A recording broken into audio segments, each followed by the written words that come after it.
इंसानी दिमाग में ना विकास के लाखों सालों की प्रक्रिया के बाद भी एक बहुत बड़ा कह सकते हैं कि एक ग्लिच रह गया है, एक तकनीकी खराबी। हाँ, बिल्कुल। और वो खराबी बहुत भारी पड़ सकती है ना। हमारा दिमाग अक्सर सन्नाटे को, मतलब एकदम जो गहरी खामोशी होती है ना, उसे सुरक्षा मान लेने की भयंकर भूल कर बैठता है।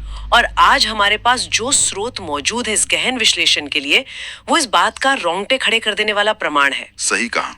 और ये प्रमाण दिखाता है कि जब इंसान दुनिया की सबसे खतरनाक खामोशी यानी समुद्र किनारे के उस भारी सन्नाटे में कदम रखता है, तो असल में होता क्या है। बिल्कुल। और देखो, ये सिर्फ तीन दोस्तों की कहानी नहीं है।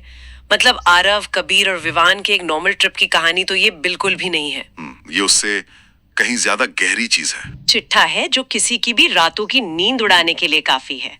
ठीक है, चलिए इसे गहराई से समझते हैं, क्योंकि आज का ये विश्लेषण हमें समंदर के उस काले सच से रूबरू कराएगा जिसे हम अक्सर नजरअंदाज कर देते हैं। और ये खौफ इसलिए भी ज्यादा महसूस होता है क्योंकि ये कहानी हमारे रोजमर्रा के उस सुरक्षा कवच को एकदम तार तार कर देती है जिसे हमने अपने आसपास बुना हुआ है। बिल्कुल सही बात है। मतलब हम मानते हैं कि प्रकृति हमारे नियंत्रण में है ना, लेकिन आज की हमारी ये चर्चा साबित कर देगी कि वो नियंत्रण वो सिर्फ एक बहुत बड़ा भ्रम है। मुझे भी यही लगता है।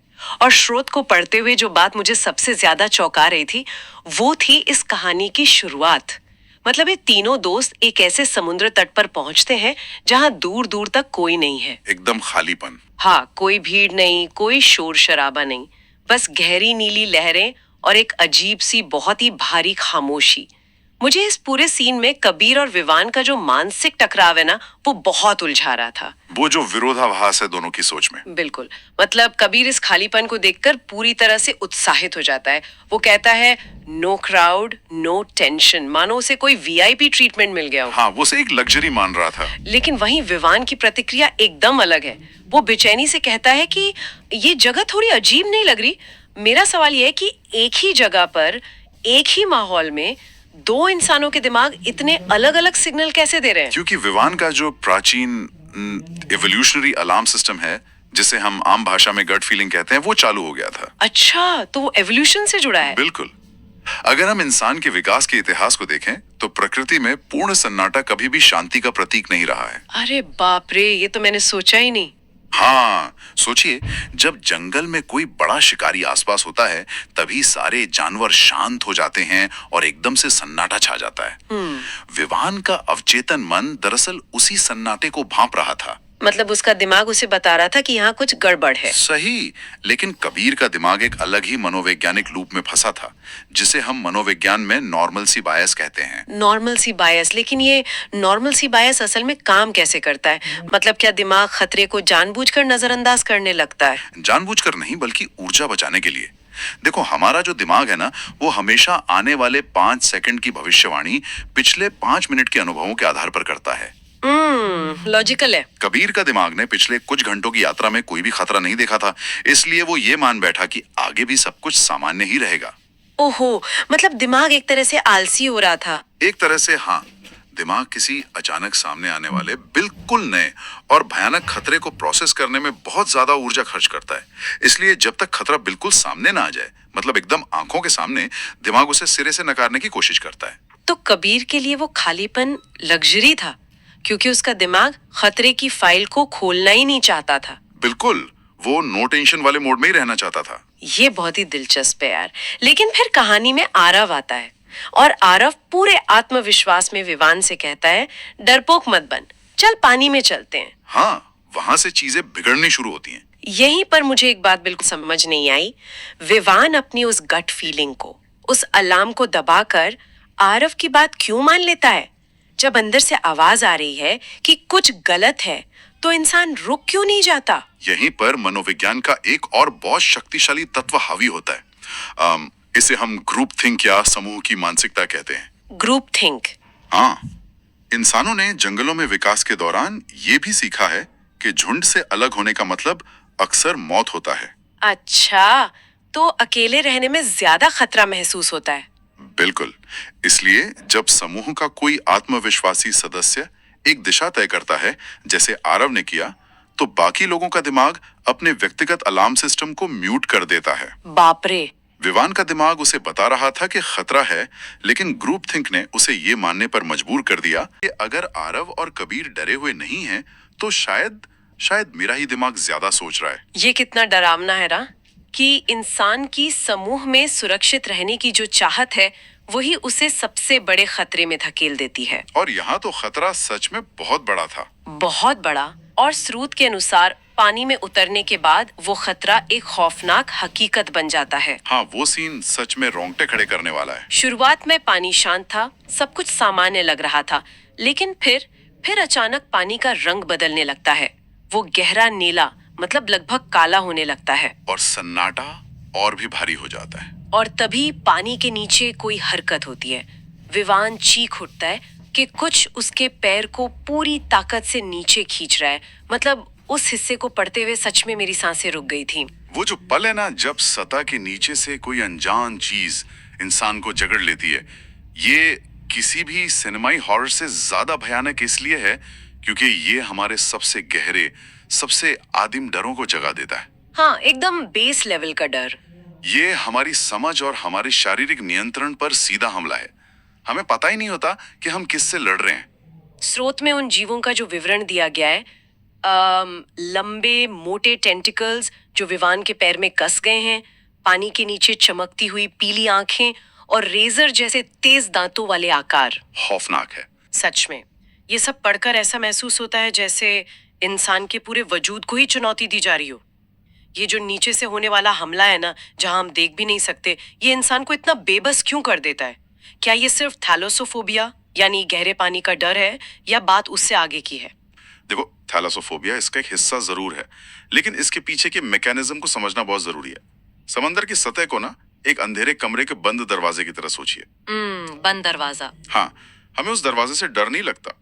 हमें इस बात से खौफ आता है कि हमारा दिमाग ये नहीं देख सकता कि उस दरवाजे के पीछे आखिर है क्या। ओहो। और जब दिमाग खालीपन देखता है तो वो उसे विकास क्रम के हमारे सबसे भयानक डरों से भर देता है। जो चीज दिख नहीं रही वो सबसे ज्यादा डरावनी है। इसका मतलब है कि चूंकि इंसान एक जमीनी जीव है, पानी के नीचे जाने पर हमारी सारी इंद्रियां, मतलब हमारी नजर, हमारे सुनने की क्षमता, हमारी भागने की गति, सब काम करना बंद कर देती हैं। बिल्कुल। हम वस्तुतः अंधे और बहरे हो जाते हैं उस माहौल में। एकदम सही। जमीन पर इंसान शिकारी है। हमारी आंखें सामने की तरफ हैं। हम खतरे को दूर से देखकर कोई भी रणनीति बना सकते हैं। हाँ, हम पेड़ पे चढ़ सकते हैं, छिप सकते हैं। लेकिन पानी के नीचे उस विशाल कालेपन में इंसान अचानक से शिकार की श्रेणी में आ जाता है। वो जीव अपने ही इलाके में है। उसका अपना होम ग्राउंड है वो। बिल्कुल। जब वो नीचे से हमला करता है तो इंसान का दिमाग मनोवैज्ञानिक रूप से लकवाग्रस्त हो जाता है, पैरालाइज हो जाता है, क्योंकि हमारे पास इस स्थिति से निपटने का कोई भी प्राकृतिक सॉफ्टवेयर या कह लो इवोल्यूशनरी डेटाबेस मौजूद ही नहीं है। और वो लकवाग्रस्त होना, वो मनोवैज्ञानिक पैरालिसिस स्रोत में कबीर की प्रतिक्रिया में एकदम साफ दिखाई देता है। हाँ, कबीर का रिएक्शन बहुत ही टिपिकल था। मतलब जब विवान पानी के नीचे खिंच रहा था और आरव पूरी ताकत से चिल्लाता है, कबीर जल्दी कुछ कर, तो कबीर हिल तक नहीं पाता। वो जम जाता है। हाँ। वो बस कांपते हुए कहता है, ये क्या है यार? मुझे हमेशा लगता था कि खतरे के समय इंसान या तो लड़ता है या भागता है, जिसे फाइट या फ्लाइट कहते हैं। ज्यादातर लोग यही सोचते हैं। लेकिन कबीर तो इन दोनों में से कुछ नहीं कर रहा। वो बस पत्थर की तरह सुन्न पड़ गया है। और ये एक बहुत आम गलतफहमी है कि फाइट या फ्लाइट खतरे के तुरंत बाद होने वाले फैसले हैं। अच्छा, तो क्या होता है?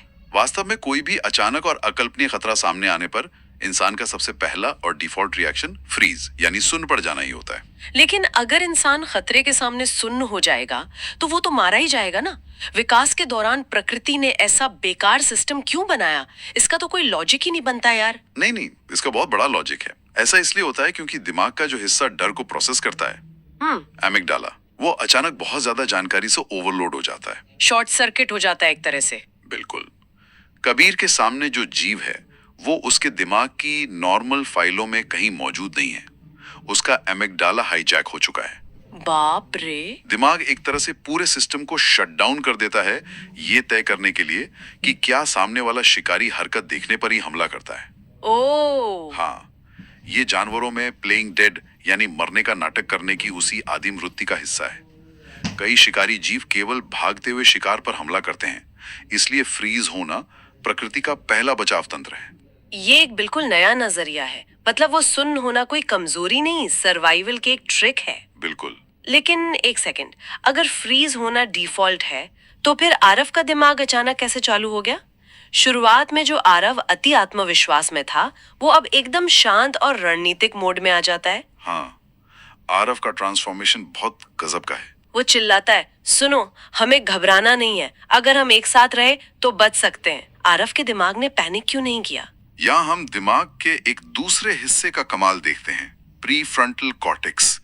ये दिमाग का वो हिस्सा है जो तर्क और प्लानिंग करता है, जो लॉजिक लगाता है। बिल्कुल।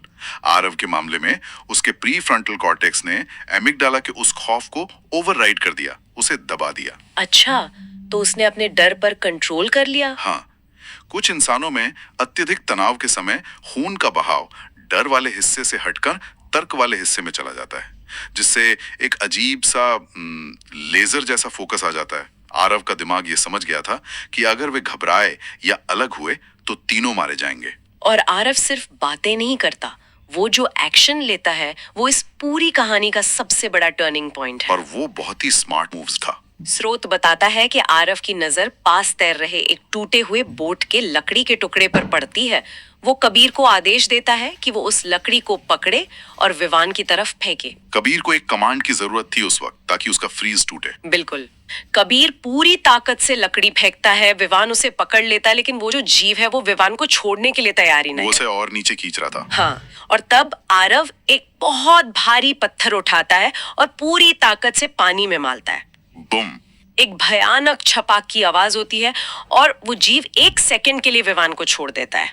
मतलब वो मोमेंट कितना इंटेंस रहा होगा। आरव का ये कदम इंसान की एडेप्टेबिलिटी यानी तुरंत माहौल के हिसाब से ढलने की क्षमता का एक असाधारण उदाहरण है। हाँ, उसने उस पत्थर को हथियार की तरह इस्तेमाल नहीं किया जो उस जीव को मार सके। हाँ, एक पत्थर से उस मॉन्स्टर को तो नहीं मारा जा सकता था। बिल्कुल नहीं, बल्कि उसने उसे एक व्याकुलता या कह लो डिस्ट्रैक्शन की तरह इस्तेमाल किया। ये एक्शन मुझे किसी सर्किट ब्रेकर की तरह लगता है। Circuit breaker?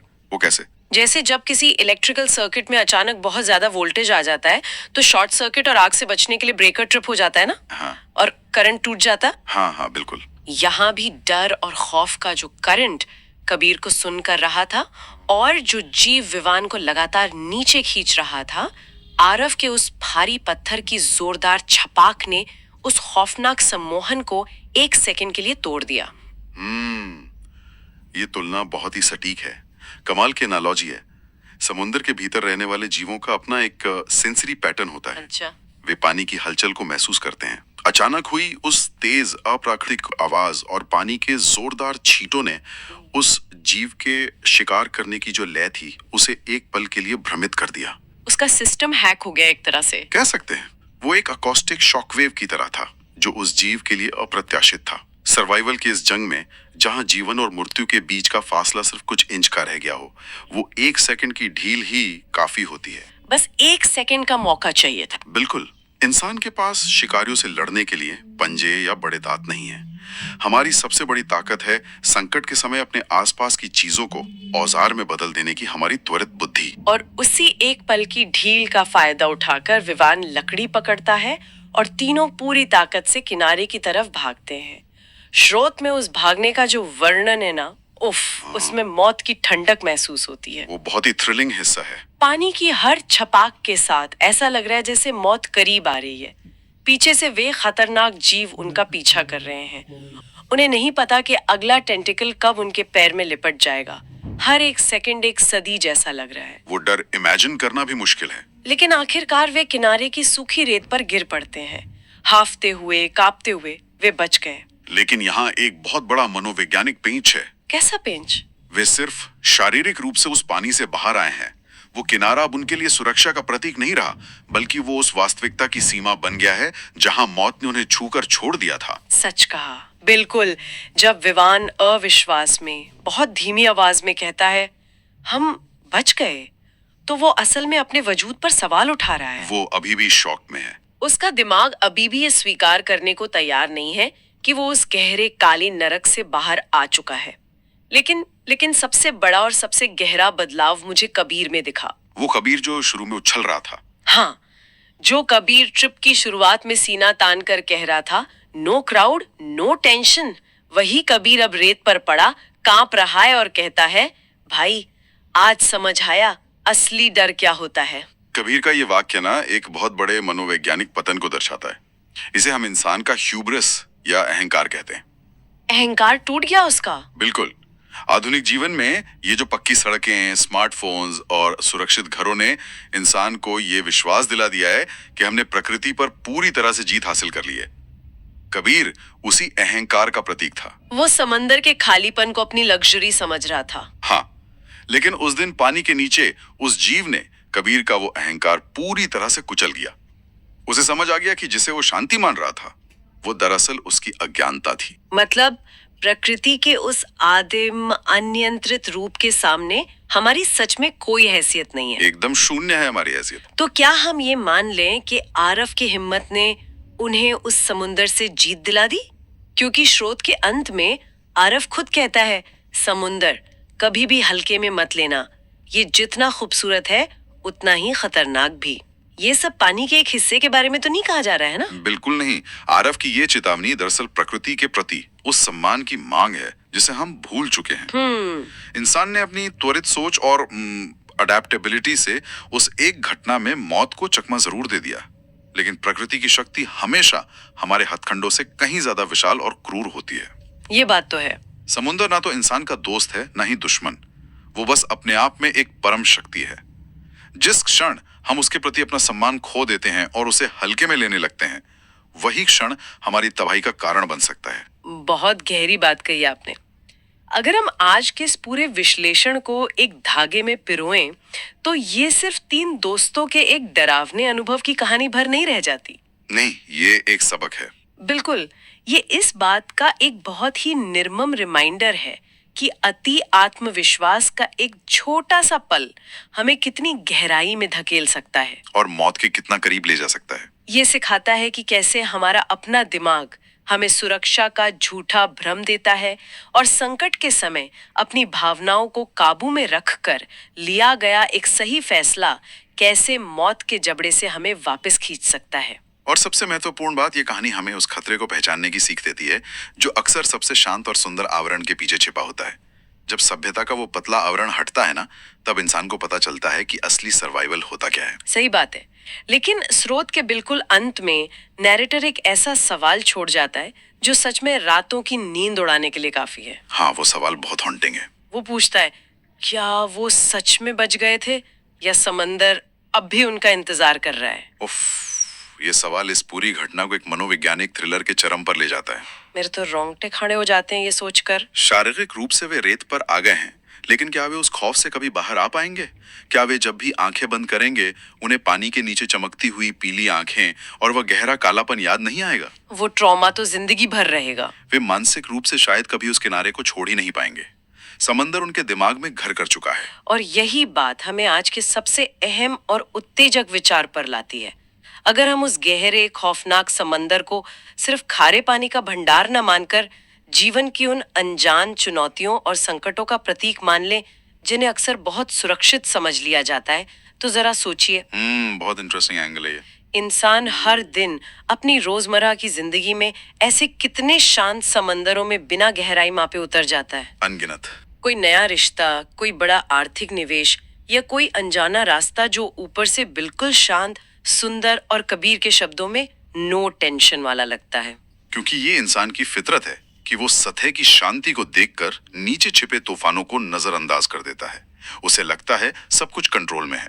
तो अगली बार जब कोई भी परिस्थिति सतह से बहुत ज्यादा शांत लगे और दिमाग का वो आलसी हिस्सा कहे कि सब कुछ बिल्कुल सुरक्षित है, तो ये विचार करने लायक बात है कि क्या वो शांति सच में सुरक्षा की गारंटी है या सिर्फ एक भ्रम है, या फिर वो उन नीली लहरों के नीचे छिपा कोई ऐसा जाल है जो बस एक गलत कदम का इंतजार कर रहा है। खामोशी के पीछे के शोर को पहचानना ही असली सर्वाइवल है।